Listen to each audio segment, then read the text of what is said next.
Bonjour à tous, aujourd'hui je vous propose de découvrir le Multi-Sensor 7, le capteur dernière génération de chez IoTech, détecteur multifonction, remplaçant du Multi-Sensor 6, qui était sorti il y a quelques années. Il partage d'ailleurs les principales caractéristiques de ce détecteur précédent, à savoir détection d'humidité, détection de température, détection de luminosité, mais aussi détection de mouvement, et il est très précis dans ces cas de figure-là. C'est un détecteur haut de gamme, c'est probablement le détecteur le plus cher du marché, puisqu'il est dans les 70 € environ hors promotion, mais c'est aussi le détecteur le plus complet du marché. Il fonctionne à la fois sur pile, une pile, deux piles, il fonctionne sur secteur avec un adaptateur USB, alors adaptateur non inclus, mais vous avez une prise USB pour le brancher sur le secteur et l'alimenter en continu, et c'est un des détecteurs multifonctions les plus configurables du marché, vous pouvez vraiment régler quasiment tout dessus. Il est intégrable dans un mur, donc vous pouvez le mettre à ras dans le mur ou dans un plafond selon votre préférence. Pour moi, c'est pas compliqué, c'est le meilleur détecteur multifonction du marché, quel que soit le protocole. Si vous ne devez en retenir qu'un seul, ce sera celui-là. C'est le détecteur parfait pour toutes vos intégrations. Aujourd'hui, on va parler domotique, Z-Wave et surtout de ce tout nouveau module de chez IoTech, le Multi-Sensor 7. Un module multi-capteur, donc multi-détecteur, avec détecteur de mouvement, détecteur de luminosité, détecteur d'humidité, détecteur de température, entre autres. Je mets en avant les détections qui m'intéressent le plus. Surtout, pour le coup, ils ne veulent pas son nom 7, parce qu'il est aussi, comme vous le voyez ici, Z-Wave Plus et Gen 7, donc Z-Wave série 700, donc il est tout à fait au goût du jour en termes de Z-Wave. Et avant d'aller plus loin dans cette vidéo, je vous rappelle juste le contexte. Je suis équipé chez moi de réseau Z-Wave et de réseau Zigbee, donc j'ai des détecteurs en Z-Wave et en Zigbee, même si, je vous le répète, si vous n'êtes pas un habitué de ma chaîne, mon protocole de prédilection, c'est le Z-Wave. Sur ma chaîne, vous avez déjà vu le Multi-Sensor 6. Le Multi-Sensor 6 qui est quelque part l'ancêtre de ce Multi-Sensor 7. Faites attention, c'est à la fois l'ancêtre et un faux frère du Multi-Sensor 7 sur beaucoup de points. Le Multi-Sensor 6 est très similaire au Multi-Sensor 7. Donc, si vous avez déjà un Multi-Sensor 6, ou si vous trouvez un Multi-Sensor 6 à bon prix, vous en serez très content. Mais le Multi-Sensor 7 a quelques innovations qui sont extrêmement intéressantes. Il y a aussi une petite augmentation de prix, donc ce sera à voir en fonction du cas de figure. Toujours est-il que vous pouvez voir la vidéo du Multi-Sensor 6 si ça vous intéresse. Ensuite, un capteur, un détecteur de mouvement qui est presque un coup de cœur pour moi, une petite perle, et je dis pas ça que par sa forme, c'est ce détecteur de mouvement de chez Fibaro. Ces détecteurs de mouvement, j'ai quasiment commencé avec eux dans le Z-Wave. C'est des produits qui sont extraordinairement autonomes. Je change quasiment jamais les piles de ces détecteurs. Ils sont hyper fiables. J'ai jamais eu de soucis de fausses remontées de mouvement et de choses comme ça. Et ils sont assez précis dans toute la détection qu'ils font. Alors ils sont pas très complets. C'est pas comme je le disais, des petits couteaux suisses comme ceux-là, puisque à part la détection de mouvement et de température, bon, ça se limite à peu près à ça, vous avez des petites détections additionnelles, mais pour moi, ils sont quand même beaucoup moins complets en termes de détection, mais ça reste quand même de très très bons détecteurs. Et puis juste pour le contexte, en termes de Zigbee, je suis équipé des détecteurs de chez Philips, le détecteur intérieur et le détecteur extérieur, donc tous les deux en Zigbee, donc un autre protocole de domotique, qui eux aussi sont très très bons et fonctionnent très bien. Donc autrement dit, le Multi-Sensor 7, pour détrôner les détecteurs que j'ai déjà chez moi, il a du boulot, et pourtant je le sais déjà, c'est un très très bon module, très très bonne détection, et je vais essayer dans cette vidéo de vous expliquer pourquoi je crois beaucoup dans ce nouveau détecteur, et pourquoi il va compléter mon installation domotique. Je précise aussi, parce que c'est important de le dire, ce détecteur m'a été envoyé gratuitement par IoTech. Ça fait pas mal de temps maintenant que je travaille avec IoTech, alors travail entre guillemets, il n'y a aucune relation commerciale entre nous, mon travail est parfaitement bénévole sur YouTube, mes vidéos ne sont pas monétisées, etc. Vous le savez si vous suivez mon contenu, mais si je dois être honnête, moi je suis équipé chez moi de domotique, j'ai plus besoin, j'ai toutes mes pièces, tout est équipé en fait, donc je n'aurais jamais acheté ce module-là puisque j'en ai pas besoin, et donc vous n'auriez jamais eu cette vidéo. Heureusement, IoTech est suffisamment sympa pour m'envoyer un exemplaire de presse entre guillemets, et donc du coup je peux vous le présenter, je peux vous dire ce que j'en pense, donc je vais le déballer, je vais l'installer, et un mois après, en gros, je vous ferai le compte rendu, donc vous aurez la vidéo en un bloc, mais moi je vais l'utiliser sur un mois, et vous dire surtout si je trouve mieux que le Multi-Sensor 6, et si vous devez vous lancer dans l'achat de ce nouveau module. Avant de rentrer dans le détail sur ce Multi-Sensor 7, un résumé de la gamme de chez IoTech en termes de détecteurs de mouvement, donc les capteurs de chez IoTech qui sont équipés de détecteurs de mouvement. Il y a évidemment d'autres capteurs, et puis aussi d'autres capteurs dans d'autres marques. Vous avez par exemple le module Fibaro Motion Sensor qui est lui aussi détecteur de mouvement. L'idée ici, c'est juste de vous synthétiser en gros la gamme chez EOTech, les principales caractéristiques, et tout de suite vous dire ce que je pense en gros du Multisensor 7 par rapport au reste de la gamme. Pour les gens qui sont pas habitués à mes vidéos, je vous précise tout de suite, la vidéo va être forcément longue puisque je vais aller dans le détail des capacités de ce Multisensor 7. Vous aurez en bas de la vidéo ici, vous aurez la timeline où vous avez un chapitrage complet exhaustif de tout ce que je vais dire dans cette vidéo. Si maintenant vous cherchez une petite vidéo rapide à digérer avec peu de contenu, c'est pas du tout le type de vidéo que je produis, j'en suis désolé. Utilisez le chapitrage si ça vous va, mais sinon, cherchez peut-être du contenu un peu plus succinct. Moi, je vais vraiment essayer de vous dire ce que je pense de ce Multisensor 7. Donc vous avez le TreeSensor, capteur mouvement, température, luminosité, qui est en vente quand on le trouve à 45€. Il a des capacités limitées par rapport aux deux autres, puisqu'évidemment il a que la moitié des capteurs dont sont équipés les deux autres. Vous avez le Multisensor 6 de chez EOTech, qui est le capteur d'ancienne génération par rapport au Multisensor 7, qui vaut 60€, entre 55 et 60€, ça dépend toujours au prix auquel vous le trouvez, facilement trouvable en stock, c'est un capteur très répandu, donc qu'on peut facilement trouver, et le Multisensor 7 qui est pas disponible chez tout le monde, mais qui se trouve dans les 70€, donc 10€ de plus à peu près que le Multisensor 6. Alors si vous cherchez les différences notables, ces deux capteurs-là, TreeSensor, Multisensor 6, ils sont Z-Wave+, donc Z-Wave 500, donc on va dire l'ancienne génération du Z-Wave, mais c'est très bien honnêtement, pour une utilisation au quotidien, ça ne pose pas de problème, c'est une bonne génération de Z-Wave qui est là depuis pas mal d'années. Vous avez le Multisensor 7 qui est tout nouveau, et donc qui lui en Z-Wave plus V2, autrement dit série 700 ou Gen 7, c'est dommage, ils ont donné plein de noms, mais en gros, vous avez donc Z-Wave plus ici, Z-Wave plus V2, série 700. Le TreeSensor fonctionne sur pile et uniquement sur pile avec une seule pile CR123A. Le Multisensor 6 fonctionne avec deux piles CR123A, alors vous pouvez en mettre qu'une seule si vous le souhaitez, il peut fonctionner avec deux piles pour une meilleure autonomie, et il peut être alimenté en alimentation continue, donc via un port USB intégré, l'alimentation n'est pas fournie, mais bon c'est assez facile en fait de l'alimenter en USB. De la même manière, le Multisensor 7 fonctionne lui aussi avec deux piles CR123A, encore une fois vous pouvez choisir d'en mettre qu'une seule si vous préférez, et une alimentation continue en USB. Les trois modules peuvent être intégrés dans un mur ou dans un plafond, peu importe, avec l'accessoire qui s'appelle le récesseur. Ils font donc quasiment exactement les mêmes dimensions, puisque forcément ils sont compatibles avec le même accessoire qui permet de les encastrer. En termes de détection, je vous ai dit donc mouvement, le TreeSensor a une détection de mouvement qui est inférieure à 10 mètres. Alors, il est dans une plage, on va dire, où il est à l'aise, entre 5 et 10 mètres, à peu près. Vous pouvez bien sûr aller en dessous, mais au-delà des 10 mètres, c'est pas la peine de compter sur lui, c'est un détecteur d'intérieur, avec une portée, on va dire, autour des 10 mètres. En termes de mesure de température, de mesure de luminosité, il est comme ses petits copains, il y a toujours des variances, il peut être un peu plus ou moins sensible. Je crois que ce qui est notable en tout cas, c'est le Multisensor 7, c'est le plus sensible des trois, je trouve, en termes de luminosité, mais il est quasiment à égalité avec le TreeSensor, le Multisensor 6 étant celui que je juge le moins sensible en termes de luminosité. Donc pour revenir à la détection de mouvement, puisque c'est quand même un truc super important, détection de mouvement du Multisensor 6 de 3 à 5 mètres. Je vais vous mettre un petit clip, donc ce sera vers la fin de la vidéo, restez jusqu'à la fin si ça vous intéresse.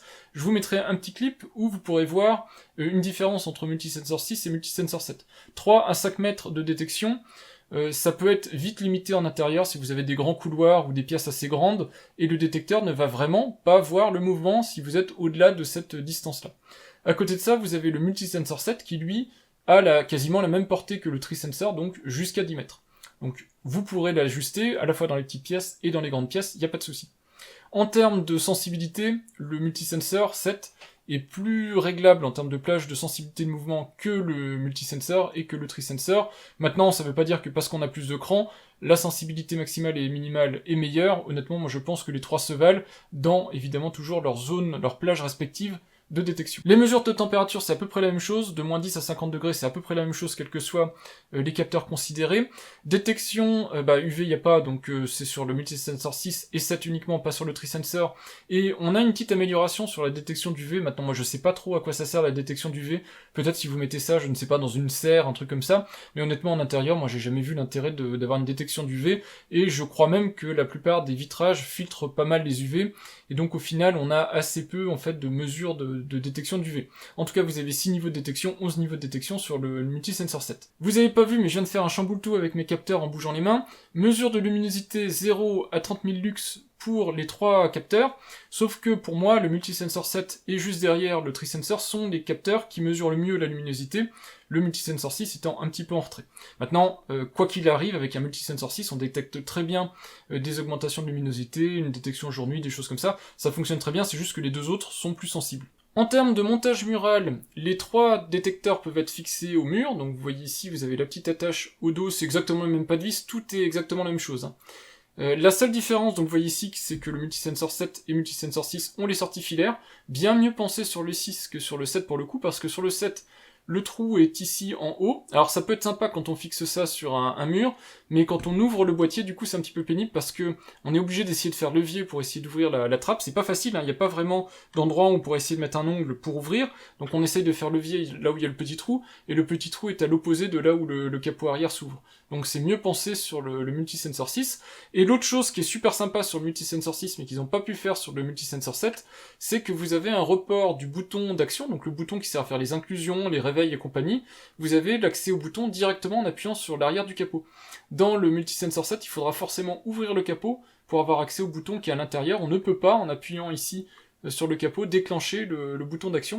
Donc il faut ouvrir à chaque fois le capot, ce qui est un petit peu contraignant. Beaucoup mieux sur le Multisensor 6.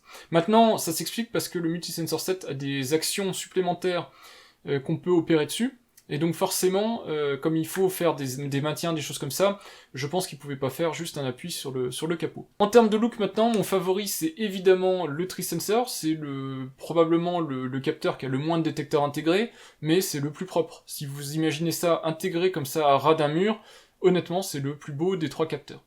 Le plus moche, c'est incontestablement pour moi le Multisensor 7, c'est un capteur qui fait extrêmement technique quand on compare à j'allais dire cette beauté, mais presque, ce côté tout lisse et tout propre qu'est le Tri-Sensor. Un entre-deux, c'est le Multisensor 6, qui est pas très moche, mais qui partage un peu le côté technique du Multisensor 7. Voilà, dans un mur, on voit ici qu'on a affaire à un détecteur de mouvement, ça saute aux yeux, quand le Tri-Sensor est beaucoup plus discret en termes de look.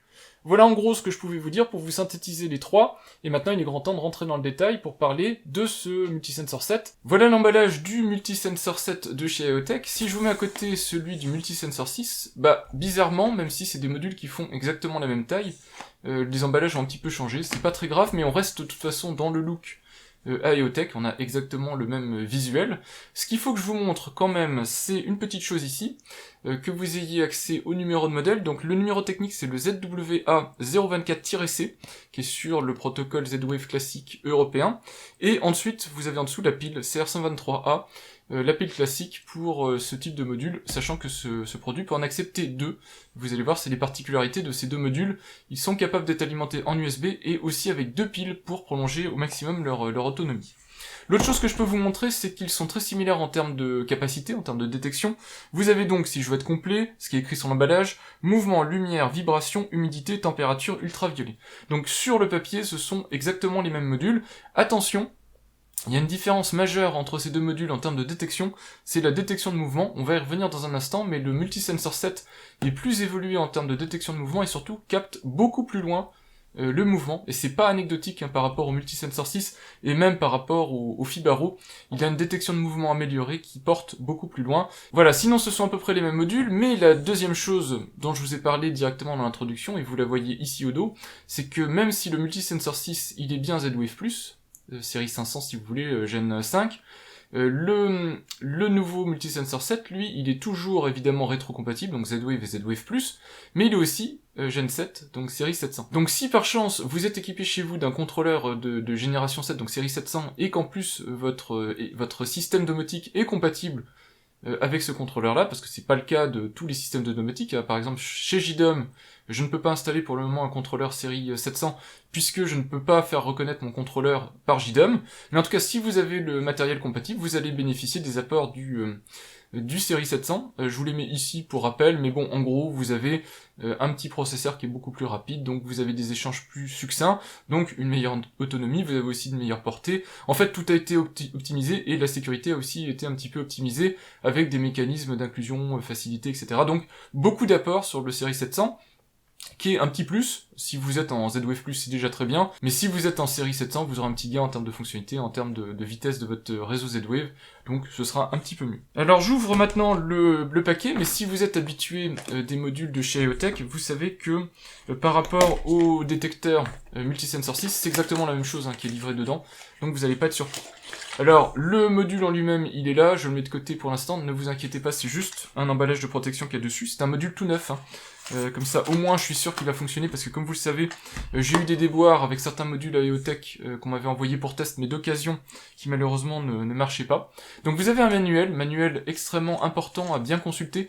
On est sur du Z-Wave, même si c'est pas si compliqué à mettre en œuvre, c'est important de bien lire les manuels. Dedans vous avez les informations d'inclusion, vous avez plein d'informations sur comment positionner idéalement votre détecteur, puisque mine de rien c'est un détecteur de mouvement, donc il faut qu'il soit installé de manière idéale, et il capte aussi d'autres choses, donc si vous voulez pas avoir de fausses détections, il faut mettre aux endroits appropriés. Et puis vous avez aussi tous les appuis sur le bouton du multisensor, pour pouvoir l'appairer, l'exclure et les choses comme ça. Ça s'invente pas, donc si vous ne lisez pas le manuel, vous ne saurez pas. Le manuel est aussi présent en ligne, il y a un super portail d'aide chez IoTech, donc n'hésitez pas à aller consulter ce portail si vous voulez en savoir plus. La documentation IoTech est très complète, mais vraiment ultra complète. Vous aurez dedans toutes les procédures, que ce soit avec le bouton à l'arrière pour déclencher des actions, mais aussi toutes les configurations possibles, tous les modes d'installation possibles, et aussi même maintenant ils commencent à mettre de la documentation pour l'intégration dans certaines intégrations domotiques. Donc vous avez évidemment pas JDOM, parce que c'est pas considéré JDOM au niveau international comme une plateforme utilisée par beaucoup d'utilisateurs, mais vous avez Home Assistant, ZWave.js qui sera peut-être la pile Z-Wave future de JDOM, on verra bien. Vous avez Habitat, vous avez Smart Home Hub, donc SmartThings, et vous avez l'IoTech Autopilot, que personne je pense n'utilise, mais l'espèce de hub domotique de chez IoTech. Et puis vous avez évidemment toute la configuration, chaque propriété de configuration est dans une documentation à part avec une description exhaustive de ce que fait chaque réglage. Alors on va maintenant finir avec les petits accessoires qui sont fournis, et comme ça on pourra regarder le module. Alors chose sympa, IoTech fournit un câble USB. Alors vous allez me dire à quoi ça sert un câble USB. Vous allez le voir dans un instant, ce module est USB, donc si vous voulez, vous pouvez le brancher sur un chargeur, une alimentation USB. En tout cas, vous avez un câble USB, alors très classique, je vous rassure, mais relativement long, il doit faire 1m50, câble USB, donc coudé. Il faudra qu'il soit coudé, si vous voulez le remplacer, si vous voulez le raccourcir ou le rallonger, il faudra qu'il soit coudé, sinon vous verrez, il interfère avec la petite plaque de finition arrière. On a aussi ce petit carton qui contient tout le reste des accessoires. Donc dans les accessoires, et ça c'est cool, vous avez les deux piles, parce que ce module fonctionne avec une pile, avec deux piles, ou en USB, et IoTech aurait pu se satisfaire de vous fournir une pile, bah non, comme c'est un module haut de gamme, ils vous fournissent directement les deux piles. Les piles, ce sont les CR 1, 2, 3A, donc des piles ultra classiques, si vous connaissez les modules domotiques, vous savez que ces piles-là, vous en avez en général tout le temps d'avance, puisque ce sont des piles assez classiques. Vous avez le double face 3M, que vous mettrez directement au dos du module si vous voulez le coller au mur. Il y a d'autres solutions pour l'installer, mais c'est une des manières de l'installer possible. Vous avez aussi, de manière préférable, ce petit pied qui lui aussi peut être fixé avec du 3M. Donc là, vous gagnez l'orientation du module, mais faites attention, il ne faut pas tirer trop fort sur le module, sinon vous risquez d'arracher votre scotch ou d'arracher la peinture de votre mur. En tout cas, vous pouvez aussi faire comme ça si vous voulez. Et l'autre solution, c'est de le visser au mur. Alors pour le coup, IoTech vous fournit deux vis, mais vous fournit plus les chevilles. Ça paraît à la fois logique et mesquin, parce que comme c'est des vis qui sont quand même un peu spéciales, ça vous pouvez le visser directement dans du bois, mais si vous vissez pas directement dans du plâtre, ça va s'arracher, ça va faire l'équivalent d'un clou, en gros ça aura pas de résistance mécanique plus forte. Donc il faudra mettre une petite cheville, toute petite cheville, et pour trouver la petite cheville qui va avec, vous allez galérer. Donc c'est un petit peu dommage de ne plus fournir les chevilles, mais en même temps, ils vous fournissent les vis, et puis si vous voulez les remplacer, vous pouvez trouver d'autres vis avec d'autres chevilles. Maintenant qu'on a fait le tour des accessoires, on va voir le module en question. Déjà, la première chose que je peux vous dire, c'est que le module est vraiment similaire à ce Multisensor 6. Donc vous avez, alors je vais vous enlever quand même le plastique de protection. Voilà, comme ça ce sera un petit peu plus équitable. Donc vous avez les deux modules côte à côte. Vous voyez malgré tout, alors je sais pas si ça rend bien à la caméra, mais pour moi la partie ici, le couvercle de protection fait beaucoup plus cheap, beaucoup plus plastique bas de gamme que le Multisensor 6. Le Multisensor 6 il fait classe, c'est un espèce de plastique opaque assez joli. Ici, on est sur quelque chose d'un peu plus moche. Et alors malheureusement, c'est lié aussi aux différents détecteurs qui sont dans le module, mais je trouve que la façade fait un peu plus technique et un peu plus moche. Ils ont été obligés de perforer ici le devant, ce qui était moins le cas avec le Multisensor 6. Et donc au final, je trouve le look un tout petit peu en retrait par rapport au Multisensor 6.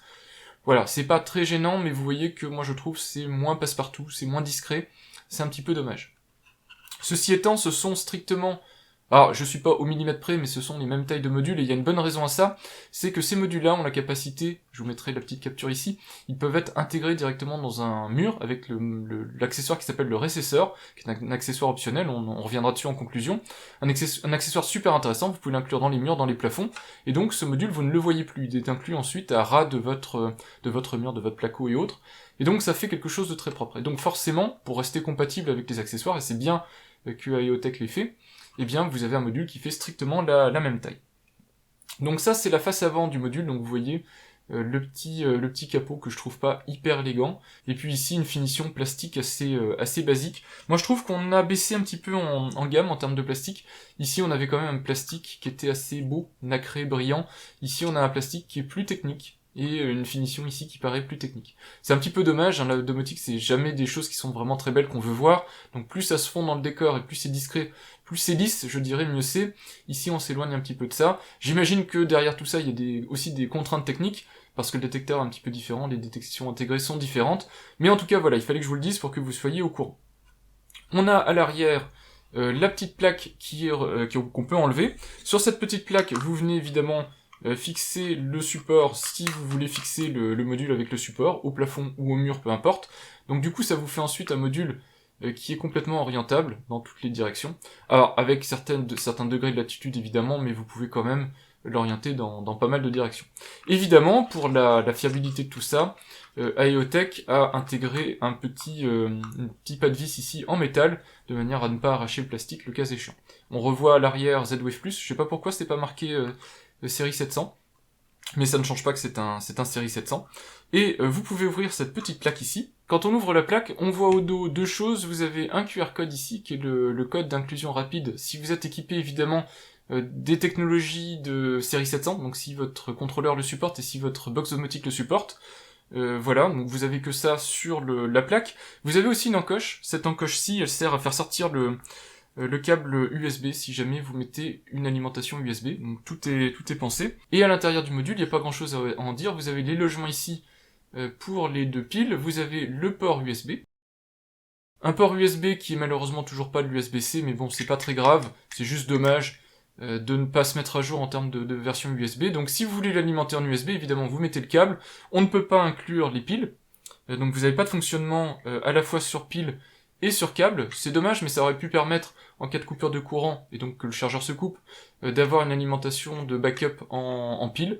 C'est pas possible, c'est pas supporté par IoTech, c'est dommage. Et donc ensuite, une fois que vous avez mis ça en place, vous fermez le capot ici, vous avez votre câble USB qui sort, et ça fait un petit module alimenté sur secteur, et ça c'est assez peu courant, que ce soit dans le monde Z-Wave ou dans le monde Zigbee, c'est assez peu courant, et ça mérite d'être mentionné. Cette alimentation USB c'est vraiment top, ça va pas servir à tout le monde dans toutes les situations, mais si vous pouvez tirer une petite alimentation électrique ou une alimentation 5 volts, vous pouvez alimenter votre module, et ça vous permettra d'avoir un module alimenté à demeure, inclus dans un plafond, dans un mur, sans jamais avoir besoin en fait de changer les piles. Donc ça c'est plutôt sympa. La dernière chose que je dois vous dire, c'est que dans le module en lui-même, vous avez ici un petit bouton. C'est le petit truc ici qui se trouve juste au-dessus de mon doigt. C'est le petit bouton d'action, c'est lui qui va vous permettre de faire des inclusions, des exclusions, de réveiller votre module si vous changez sa configuration. Voilà, et en gros c'est tout, le reste est inclus dans le module, je peux évidemment pas vous le montrer, mais vous avez tous les détecteurs qui sont dedans. Je précise pour les gens que ça intéresse et qui veulent le faire fonctionner sur pile, il est compatible avec le fonctionnement sur une ou deux piles, mais il n'est pas compatible avec les CR123A rechargeables, je crois qu'elles sont de 3,7 volts, les CR123A rechargeables, c'est indiqué que c'est pas compatible. Donc si vous voulez faire fonctionner ça avec les accus rechargeables, vous pouvez toujours essayer, je sais pas ce que ça va faire, mais c'est indiqué non compatible. Concernant l'alimentation, je vous le répète, vous pouvez l'alimenter avec une seule pile, CR123A, les deux piles ou une alimentation continue, donc le câble USB. Faut comprendre un truc, et c'est le cas avec le Multisensor 6 également, malheureusement quand vous l'alimentez avec une seule pile, la durée de vie, l'autonomie du produit est inférieure à ce que fait Fibaro. Et Fibaro ça dure des années, je sais même plus la dernière fois que j'ai changé les piles, mais c'est vraiment une autonomie de malade. L'autonomie est moins bonne sur les modules IoTech, que ce soit le 6, et évidemment, je pourrais pas vous donner un compte rendu comme ça sur une période d'utilisation de quelques semaines, mais ce sera très probablement le cas aussi du Multisensor 7. Elle est un peu moins bonne, mais elle est pas mauvaise. Honnêtement, on change pas les piles si souvent que ça. Et c'est pour ça aussi que sont fournis, que vous avez la capacité de mettre deux piles. C'est que si vous l'incluez dans le mur, c'est quand même plus sympa de changer ces piles une fois par an, une fois tous les 1 an et demi, 2 ans. C'est à peu près l'autonomie avec deux piles pour une détection classique. Si vous faites des remontées trop fréquentes, des choses comme ça, l'autonomie va chuter. Par contre, si vous avez la capacité de l'alimenter en USB, si vous avez autour de vous la possibilité donc de le connecter en USB, là ça va changer quelque chose puisque ça va changer le fonctionnement de ce module-là. Quand il va être alimenté sur secteur, ce module va devenir un module alimenté sur secteur Z-Wave et donc un relais de trame Z-Wave. Donc il participera au maillage de votre réseau Z-Wave, contrairement au fonctionnement sur pile où il ne fera qu'envoyer des trames, il ne participera pas au maillage. Si vous ne savez pas de quoi je parle, je vous renvoie vers ma vidéo qui présente les protocoles domotiques, et entre autres je parle de maillage et des fonctionnements des modules sur pile et sur secteur. Vous comprendrez de quoi je veux parler en vous parlant d'une différence entre le fonctionnement sur pile et le fonctionnement sur secteur. Dernière étape avant de me lancer dans le test de ce module, c'est d'inclure ce module dans mon installation JDOM. Je suis ici en JDOM 4.1 qui tourne donc sur une JDOM Atlas avec un contrôleur Z-Wave IoTech, donc le Gen 5, donc contrôleur d'ancienne génération, je vous l'ai dit, par rapport à ce module-là qui normalement qui supporte le série 700, mais c'est pas grave, il est rétrocompatible.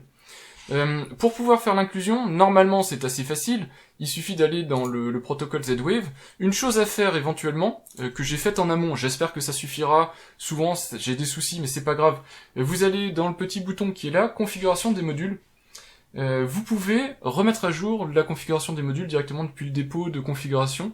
J'ai vu que ce module-là a été ajouté il y a déjà, je ne sais pas, peut-être un mois et demi, quelque chose comme ça. En tout cas, normalement le nécessaire est fait, moi j'ai déjà lancé la remise à jour de ma configuration de module, donc normalement mon module sera reconnu par JDOM, a priori j'aurai pas de soucis. Donc cette étape-là est déjà faite pour moi, mais vous, si vous avez une installation un peu ancienne, et que pour une raison quelconque, parce que je sais que ça arrive malheureusement, vos configurations de modules ne sont pas remises à jour, n'oubliez pas de faire cette étape manuelle avant. Ensuite, il va suffire de passer l'installation en mode inclusion, donc ici je fais une inclusion non sécurisée, même si le module supporte le S2, les inclusions sécurisées, c'est plus facile si on n'a pas besoin d'être en inclusion non sécurisée. Le réseau Z-Wave est aussi allégé, bon, quelque part stabilisé, et puis sous JDOM, moi je préfère ne pas utiliser de sécurisé, c'est la source de petits tracas. Donc je fais une inclusion non sécurisée, donc mon contrôleur passe en inclusion, et je vais mettre les deux piles pour faire démarrer le module. Alors peu importe où vous mettez les piles, le sens des piles est important évidemment, mais vous pouvez en mettre une, vous pouvez en mettre deux. Si vous en mettez une, peu importe où vous la mettez, mais si vous mettez les deux, vous aurez l'autonomie attendue du module. Donc on voit ici que le module s'est allumé. Alors avec la luminosité évidemment on voit pas grand chose, et je vais appuyer un petit coup sur le bouton que je vous ai montré tout à l'heure, donc le bouton qui est derrière. Donc j'appuie une fois dessus, on voit ici qu'il s'allume en vert jaune on va dire. Donc il se réveille, et on voit ici, nouveau module Z-Wave détecté, et l'inclusion est en train de se produire. Donc pendant tout le temps de l'inclusion, le module reste allumé en vert, et je pense que c'est pour ça que le plastique que je vous ai indiqué ici de façade semble de moins bonne qualité que celui-ci, le Multisensor 6, c'est parce que lui, il a juste une petite LED, alors je sais plus de quel côté, mais sur un des deux trous que vous avez là, il a une petite LED, alors que lui ici, il a un allumage complet en façade, et vous voyez que ça change tout. Alors, je retire ce que j'ai dit, du coup, le fait ici qu'il s'allume de plusieurs couleurs, et que ce soit toute la façade qui s'allume, c'est assez joli, par rapport à la petite LED du Multisensor 6. Donc on a évidemment ce plastique qui fait un peu plus cheap, avec le petit point là au milieu, qui fait moule mal fini, mais on a aussi ce côté assez joli de tout le détecteur qui s'allume. Donc ici vous voyez j'ai le Multisensor 7 qui est reconnu, donc moi je vais l'associer à mon bureau, puisque je vais mettre en fait ces deux modules, je vais les mettre vraiment quasiment côte à côte, pour pouvoir vous dire si les deux modules ont la même vitesse de détection de mouvement, les mêmes remontées de température, les choses comme ça, qu'on puisse avoir au moins un avis entre ces deux modules-là, et puis je vous dirai aussi ce que j'en pense par rapport au Fibaro. Et maintenant, je vais vous présenter la configuration de ce module dans JDOM, donc les différents paramètres en fait du module, et puis les commandes que vous pouvez intégrer dans JDOM pour réagir sur les mouvements, la température et autres. Entre le moment où je tourne cette séquence et le moment où je vais vraiment vous présenter les commandes, bah moi j'aurais fait connaissance avec ce module, je l'aurais utilisé pendant plusieurs semaines, et donc je serai en mesure de vous expliquer quels réglages sont importants, quels réglages sont moins importants, et en quoi ce module fonctionne bien dans JDOM, ou éventuellement quelles sont ses limitations. Je vais vous montrer la configuration du module, n'oubliez pas que vous avez un accès à la documentation, donc ici ça ramène un fichier PDF. C'est pratique, c'est une fonctionnalité intéressante de JDOM, et vous pouvez aussi aller directement sur le portail d'aide d'IoTech où vous aurez toutes les documentations, et vous avez aussi la possibilité d'appliquer le jeu de configuration recommandé si jamais vous les avez changés sur votre module. Si je rentre sur le module, vous voyez que c'est bien le ZWA024, donc Multisensor 7, avec les identifiants de produits, etc. On voit que le produit est endormi, qu'il est sur batterie, et que c'est un esclave pouvant être routé. Donc ça fait à peu près 1 mois et 2 semaines, je dirais que je l'ai sur batterie. La batterie remonte toujours 100%, mais ça veut rien dire de l'autonomie, et je ne pourrais pas vous donner l'autonomie. Au mieux, éventuellement, quand je changerai les piles, si j'oublie pas, ça se passera sûrement dans 1 an et quelques, j'essaierai de vous mettre un petit message pour vous dire j'ai changé les piles, il a duré tant de temps sur batterie. Mais comme je vous l'ai dit, ça dépend vraiment de la manière dont vous le configurez, des nombres de rapports que vous lui faites émettre, de votre densité de réseau Z-Wave, tout ça va influer sur l'autonomie et donc sur la batterie. Ce qu'on voit aussi, c'est la classe de module. Ici, comme il est sur pile, eh bien c'est un esclave pouvant être routé, c'est-à-dire qu'il peut émettre des informations. Il peut recevoir une configuration, mais il peut pas router les trames Z-Wave d'autres modules. Cependant, attention, si vous le branchez sur secteur comme je viens de le faire actuellement, pour que ce produit soit correctement reconnu comme un appareil alimenté, il faut le réinclure. C'est-à-dire que si vous allez voir ici, là actuellement le produit est en USB branché sur mon PC, vous voyez qu'il est toujours en mode esclave pouvant être routé. Si vous voulez qu'il devienne un produit sur secteur, vous ne pourrez pas faire autrement que, malheureusement, aller dans la configuration ici Global Z-Wave de votre contrôleur, faire une exclusion de ce module, donc vous allez perdre évidemment les réglages et les valeurs que vous aviez sur vos commandes, donc exclure le module et le réinclure. Quand vous allez le réinclure, vous allez voir ce module arriver dans votre réseau, ce coup-ci reconnu comme un module sur secteur, et donc avec toutes les capacités d'un module sur secteur. Mais faites attention, donc c'est pas quelque chose dont on bascule régulièrement de l'un à l'autre, mais normalement c'est un choix d'installation, soit vous l'installez sur secteur, soit vous l'installez sur batterie, mais faites attention, si vous voulez l'utiliser sur secteur, faites une inclusion directement sur secteur, n'allez pas faire une inclusion sur batterie pour avoir l'idée ensuite de le changer, ou il faudra bien penser à l'exclure et à le réinclure.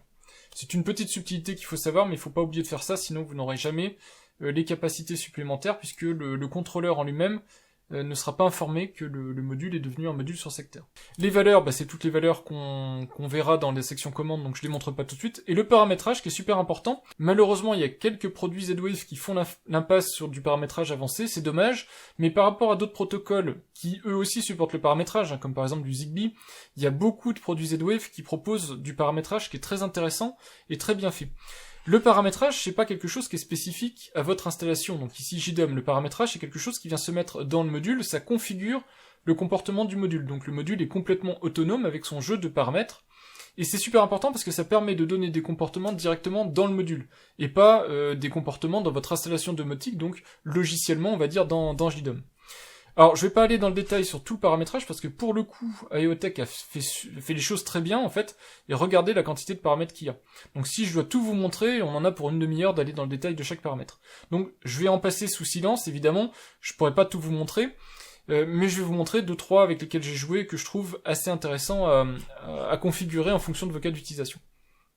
En particulier le Motion Retrigger Time, donc le paramètre d'index 2, il permet d'avoir une espèce de cooldown. Donc quand vous avez 2 détections de mouvement successives, vous indiquez au bout de combien de secondes la deuxième détection de mouvement va déclencher quelque chose dans le capteur. Donc là ici avec 30 secondes, ça veut dire que même s'il y a des mouvements, pendant 30 secondes, le capteur deviendra insensible au mouvement. Et le Motion Untrigger Time, c'est pendant combien de temps? Alors ici toujours en secondes, 240 ici. Pendant combien de temps le détecteur de mouvement ne va pas revenir à la normale, c'est-à-dire ne va pas revenir à l'état aucun mouvement. Alors ça, dans certaines installations, si vous faites une alarme par exemple, il va falloir baisser ces valeurs-là pour être informé très rapidement qu'il y a un mouvement, mais si vous faites de l'éclairage par exemple, ça peut être super intéressant pour que ce soit directement votre détecteur de mouvement qui déclenche l'allumage d'une ampoule, que ce soit en direct ou en indirect. En direct, vous avez les capacités Z-Wave d'association, donc vous avez des notions de groupe dans lesquelles vous pouvez mettre vos autres modules Z-Wave dans les groupes, et donc vous pouvez demander à votre détecteur de mouvement de directement déclencher par exemple une lampe ou une ampoule Z-Wave, mais vous pouvez aussi, juste sur changement de valeur, dans JDOM, par exemple, demander à allumer une ampoule ou éteindre une ampoule. Et ici, ça vous évite d'avoir à déployer des scénarios. Vous pouvez faire très simplement un lien entre le détecteur dit qu'il y a un mouvement, j'allume une lumière, le détecteur m'indique qu'il n'y a plus de mouvement, j'éteins une lumière, puisque vous avez réglé la durée pendant laquelle le mouvement est pertinent directement dans le module. Donc le module, avec sa valeur, peut directement piloter la lumière, sans avoir besoin de scénario avancé pour se demander depuis combien de temps l'ampoule est restée allumée. Vous pouvez aussi directement dans le module changer sa sensibilité. Donc par défaut, il est réglé au maximum, 11, mais si jamais vous avez des faux positifs, vous pouvez changer sa sensibilité. Alors ce module-là, contrairement à certains modules, principalement des modules d'alarme, ici c'est un module de mouvement classique, donc c'est plus, on va dire, plus simpliste, mais ce module-là n'est pas capable d'éviter les détections d'animaux. Alors vous pouvez baisser la sensibilité, ce qui normalement devrait éviter que ça s'allume quand vous avez un chat, un chien qui passe devant le module, mais il n'y a pas de protection contre les détections d'animaux, donc quoi qu'il arrive, vous aurez toujours le risque que ce module-là se déclenche s'il y a un mouvement devant le module. Il faut se rappeler que c'est un multisensor, c'est absolument pas des modules d'alarme, et donc c'est pas un point négatif, hein, c'est tout à fait normal. Quand il y a un mouvement qui est déclenché, vous pouvez aussi définir en termes de Z-Wave ce qui se passe, donc ici il y a une notification de mouvement et un rapport de tous les capteurs. Comme ça, en même temps, plutôt que perdre en fait du temps, le module renvoie toutes les valeurs dont il dispose, c'est plus efficace. Vous avez aussi les détections de vibrations. Alors, en soi, les détections de vibrations seront pas utiles à tout le monde. IoTech communique par exemple sur les détections de séisme, mais c'est peut-être pas le cas d'utilisation principal. Un autre cas d'utilisation beaucoup plus intéressant, c'est si jamais quelqu'un essaye de vous piquer votre détecteur. Pas pour se l'approprier, mais plus parce qu'il essaye de désactiver votre installation, peut-être pour pénétrer dans votre logement, des choses comme ça. Donc vous avez la possibilité de régler une détection de mouvement, et en plus une détection de choc, ce qui permet de déterminer que quelqu'un se déplace devant votre capteur, mais aussi essaye de vous le démonter. Vous avez ensuite, ce que je vous expliquais tout à l'heure, la détection d'association, et vous voyez que sur le groupe 2, par exemple, vous pouvez communiquer avec d'autres périphériques Z-Wave pour tout ce qui est mouvement. Donc vous pouvez l'activer, le désactiver, et faire un tas de réglages. Vous avez le groupe 5 pour l'humidité, vous avez le groupe 3 pour la surtempérature, donc peut-être pour déclencher de la ventilation, ouvrir des fenêtres, ou une alarme incendie, peut-être, ça peut être intéressant. Vous avez l'UV sur le groupe 9, voilà, donc vous voyez, vous avez du groupage par association, donc je vous remontre les associations ici, vous avez tous les groupes.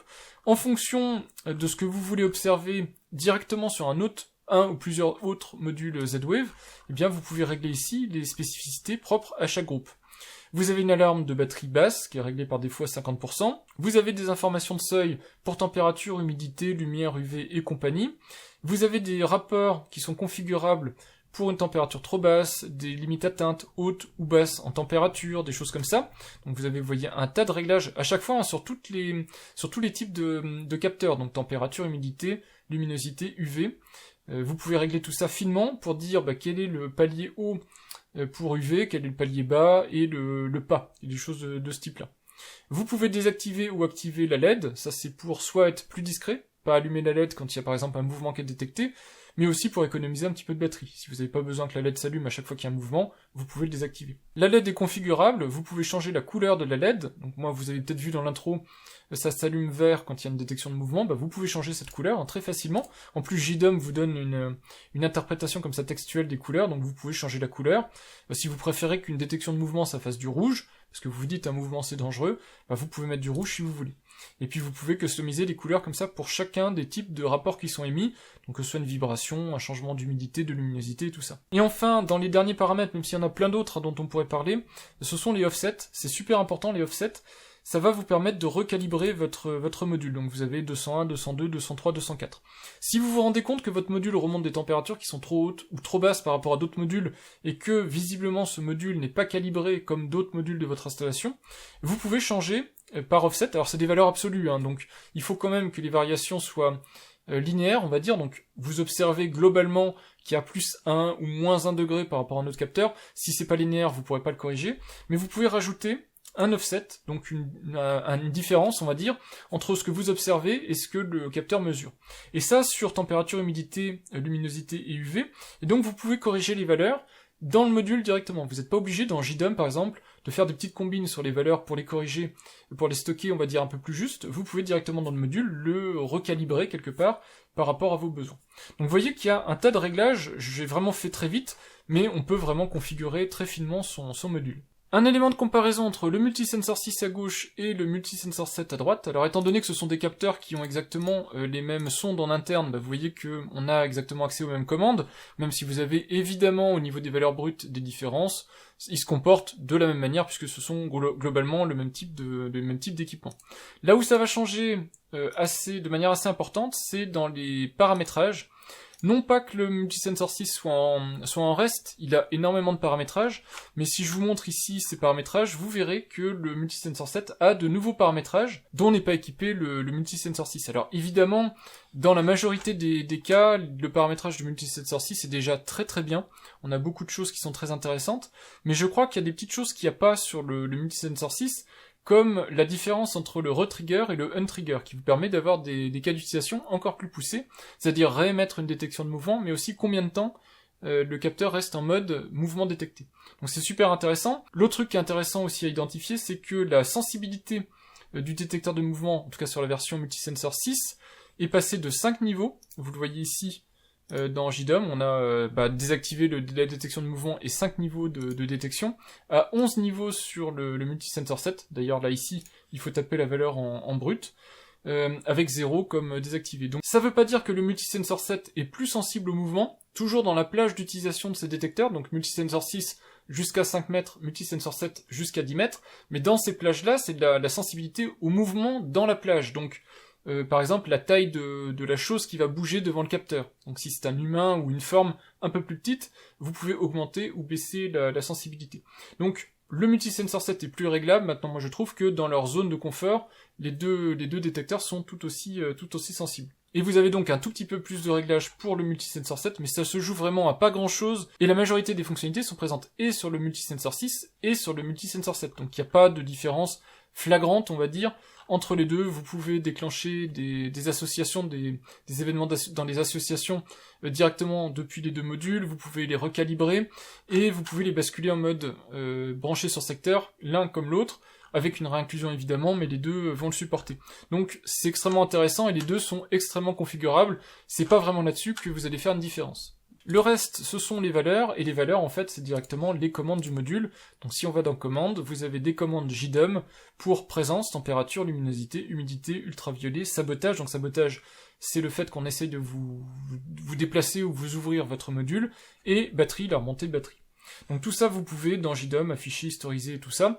Moi, je vous ai montré à quoi ça ressemble. J'ai refait le look de ce module. Je vous rappelle, j'ai fait une vidéo complète sur relooker, on va dire, JDOM. Donc en particulier, comment avoir cette barre toujours visible sur le dashboard de JDOM. Et aussi, évidemment, comment customiser votre tuile avec des commandes. Donc par exemple, présence, vous voyez que présence, j'ai mis widget présence. Donc c'est le petit bonhomme qui marche, ou le petit tic qui veut dire il n'y a pas de mouvement, petit bonhomme qui marche qui veut dire il y a un mouvement, et tout ça j'ai configuré par commande. Donc température, vous voyez qu'il est sous forme de tile, donc en gros, je vous avais expliqué, je mets tile partout, avec les min-max un petit peu partout, je mets toujours dans le même ordre, donc toujours température, luminosité, humidité, et vous voyez qu'au final ça fait un look, on va dire assez propre. Dans JDOM, moi j'aime bien le look général, je trouve ça lisible et pratique.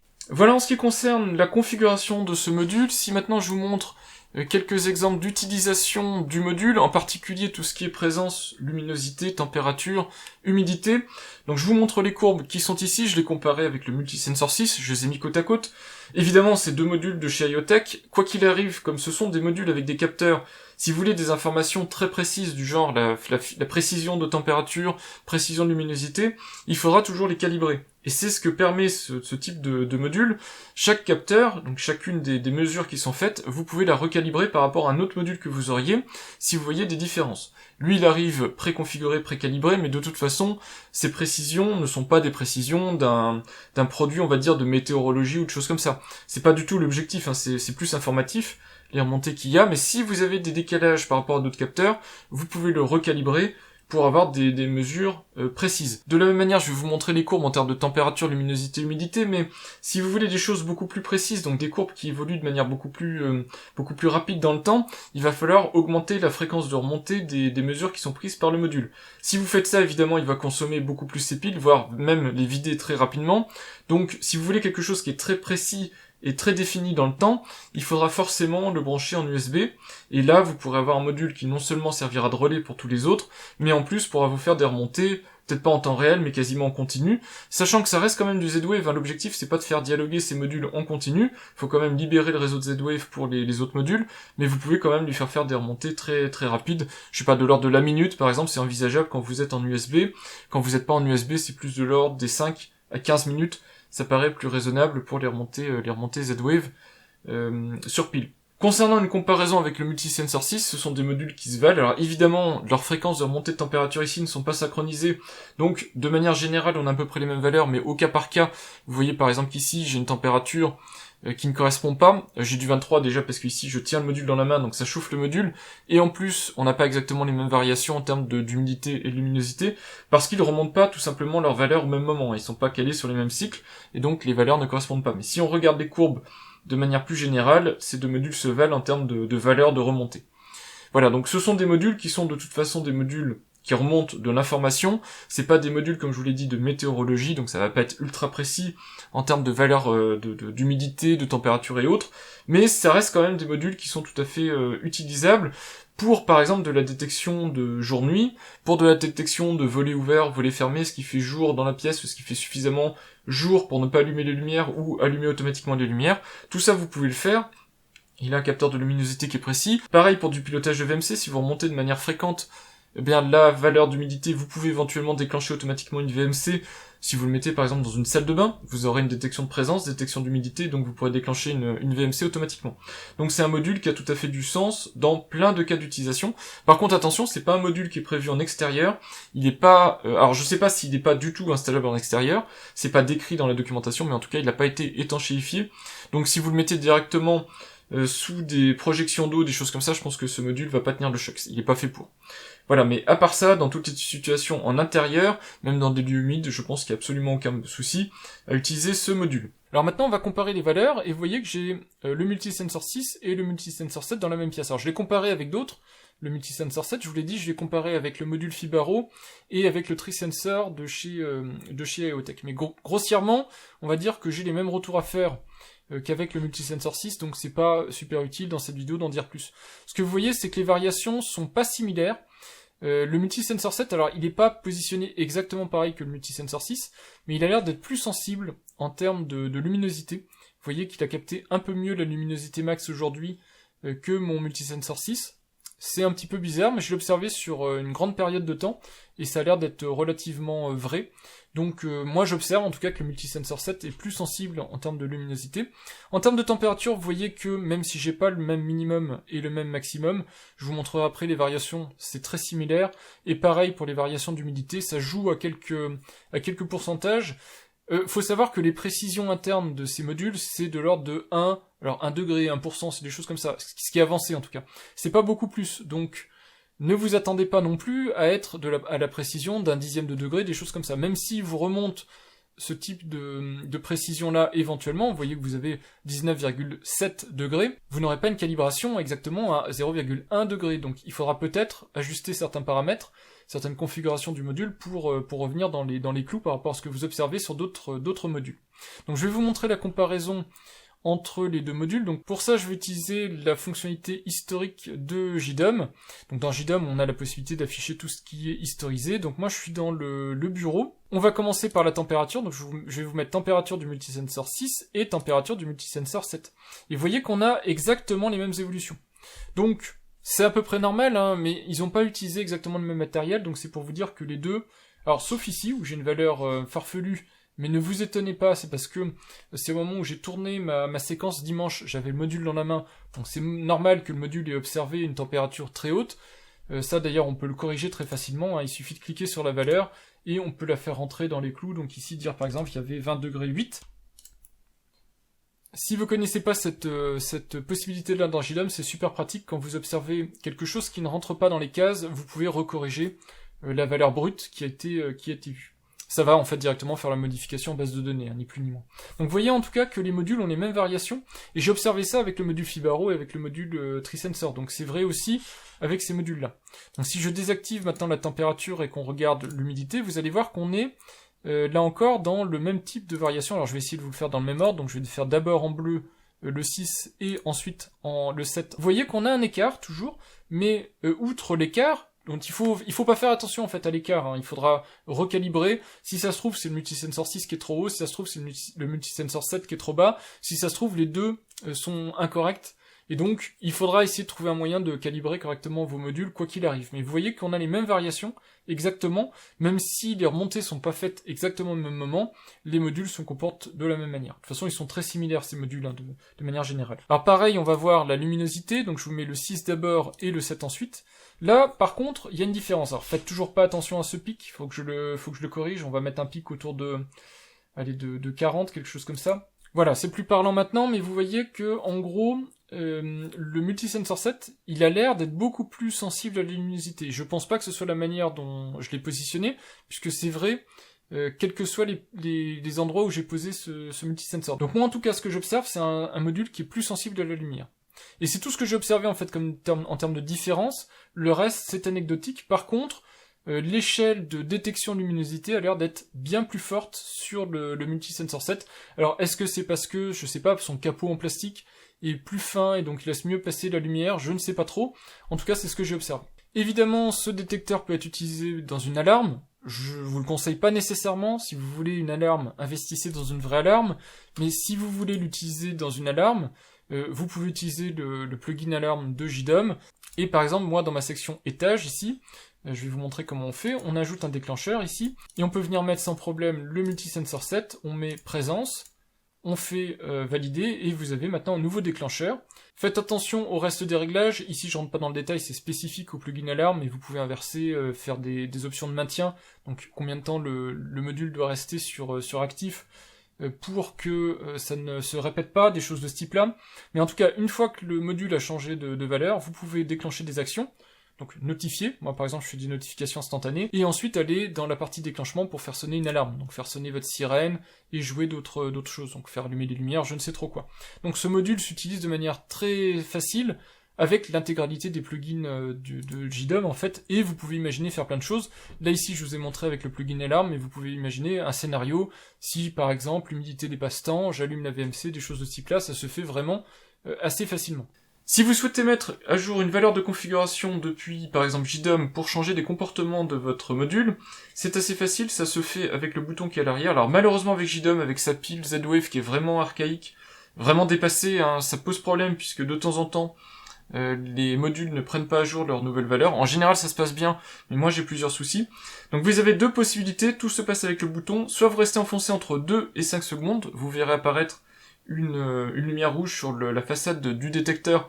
Ça veut dire que le détecteur est en réveil rapide, donc il va se réveiller, essayer de récupérer les configurations et se rendormir. Donc vous appuyez à l'arrière, vous comptez dans votre tête entre 2 et 5, donc 4 par exemple. Donc 1, 2, 3, 4. Donc on voit qu'il s'est allumé rouge, et normalement ici il va se synchroniser avec le réseau Z-Wave, et il va récupérer sa propriété de config. Si vous voulez maintenant interagir sur plusieurs paramètres de config, c'est un peu laborieux à chaque fois de le réveiller temporairement, vous pouvez le réveiller de manière définitive, même sur pile, mais alors attention, il va être réveillé pour 5 minutes, il va se mettre à dialoguer beaucoup, et donc il va consommer énormément de piles. Donc ça, c'est à faire au cas par cas quand vous avez une configuration à refaire, et dans ce cas-là, vous restez enfoncé toujours pareil sur le bouton à l'arrière, mais ce coup-ci, plus de 5 secondes, et vous verrez que la lumière va s'allumer cette fois-ci en orange. Donc vous restez bien enfoncé, vous allez voir apparaître la couleur rouge, puis la couleur orange. Voilà, là on est en orange, alors ça paraît jaune à la caméra, mais c'est un orange, et là le module, vous voyez qu'il reste sous tension, d'ailleurs on voit la lumière qui reste allumée, il va rester en activité, comme ça il va prendre en compte toutes les modifications qui vont arriver entre temps. Donc si je change une autre valeur, alors en espérant que ça marche, mais ici j'ai plus d'espoir avec JDOM, hein, la pile Z-Wave est vraiment dépassée par les événements, donc j'ai remplacé 2 paramètres, normalement il est censé les prendre en compte. Bon là ça veut pas marcher aujourd'hui, je sais pas pourquoi, ça commence de toute façon à m'énerver la pile Z-Wave de JDOM depuis le temps qu'il faudrait faire quelque chose là-dessus. Allez, je vous le refais une dernière fois juste pour vérifier qu'au moins j'arrive à vous le montrer que ça fonctionne. Je passe ici à 20, hop, je fais entrée, j'appuie sur le bouton, lumière rouge, hein, je le mets en réveil rapide. Voilà, lumière rouge, je le pose ici, et normalement, voilà, vous voyez ici, c'est passé à 20, ça fonctionne. Voilà, de temps en temps, je sais pas pourquoi, et c'est la pile Z-Wave qui est archaïque, le contrôleur est dépassé par les événements, on va dire, il n'arrive pas à envoyer des commandes, des nouvelles valeurs, au module, donc de temps en temps, à cause de votre réseau Z-Wave, ça pose problème. Ça sera probablement corrigé si un jour JDOM met à jour sa pile Z-Wave, mais c'est pas un problème du module, hein. Vous voyez que si je remets à jour ici cette valeur de 20 à 30, là maintenant le contrôleur est, on va dire, en bon état, donc il est prêt à fonctionner, et donc si je fais ces opérations-là, ça fonctionne très bien. Et le module va prendre tout de suite ces nouvelles configurations. Donc vous pouvez très facilement, comme ça, vous voyez maintenant que je suis à 30-240, vous pouvez changer le comportement très rapidement du module et avoir exactement le comportement que vous voulez par rapport à la température, à la luminosité, à l'hygrométrie, à la détection de mouvement, et aussi à d'autres caractéristiques que sont tous les paramètres que je vous ai indiqués. Je vais vous montrer la différence de détection entre l'ancienne génération Multisensor 6, c'est vrai aussi pour le TreeSensor, et la nouvelle génération, le Multisensor 7. Alors malheureusement, je ne suis pas équipé d'un très grand logement, donc j'ai fait en sorte de me mettre en situation pour détecter la distance la plus lointaine possible, et vous allez voir que le Multisensor 7 s'en sort largement mieux que les autres générations, on va dire, donc TreeSensor, Multisensor 6. Je vais donc vous montrer la différence de détection entre Multisensor 6 et Multisensor 7. Vous observerez présence avec le petit tic. Évidemment, pendant le moment où je bouge, je vais faire le focus sur les détecteurs et pas sur l'application, donc pas sur l'écran de mon smartphone. Vous me pardonnerez, mais je ne peux pas avoir un focus sur les deux en même temps. Donc regardez bien, on va rentrer dans la pièce. Donc là, je suis dans la pièce et vous voyez que le Multisensor 7 m'a détecté. Donc le Multisensor 7 m'a vu, a déclenché la détection de mouvement, et actuellement le Multisensor 6 ne me voit toujours pas, c'est-à-dire que je peux bouger, ici là je suis en train de bouger, vous voyez que le Multisensor 6 ne me détecte pas. Il met vraiment beaucoup de temps, voilà, là il m'a détecté. Il y a une vraie différence de détection entre le Multisensor 6 et le Multisensor 7. Le Multisensor 6, il est à l'aise dans une distance de 3 à 5 mètres, on va dire. Mais il est vraiment plus à l'aise dans les 3 mètres. Au-delà de 3 mètres, ça commence à devenir difficile pour lui. Arriver aux 5 mètres, c'est compliqué. Le Multisensor 7, lui, il est à l'aise jusqu'à 10 mètres. Et du coup, ça peut justifier l'écart de prix entre les deux. Il n'y a pas que les différences en termes de luminosité entre ces deux détecteurs. Vous avez aussi la distance maximale de détection, qui est largement supérieure sur le Multisensor 7, visiblement, en tout cas, d'après les tests que je peux faire.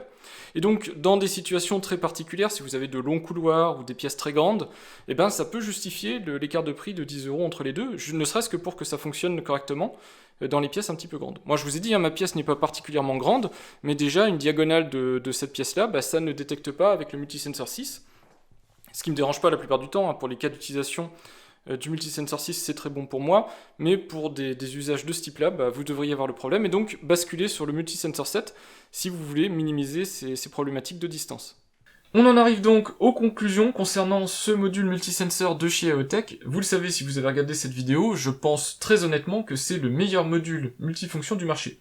Quel que soit le protocole domotique que vous pouvez considérer, il se trouve qu'il est Z-Wave, ça m'arrange bien parce que j'aime beaucoup le Z-Wave, mais je pense qu'il n'existe pas d'équivalent sur le marché à ce module-ci.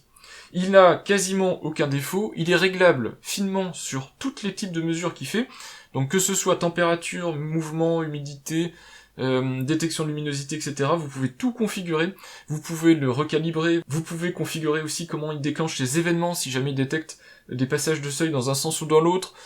Il est vraiment configurable dans le détail. En plus, je vous l'ai dit, alimentation en USB, intégration dans un mur, c'est des choses qu'on ne voit pas sur les autres équipements du marché.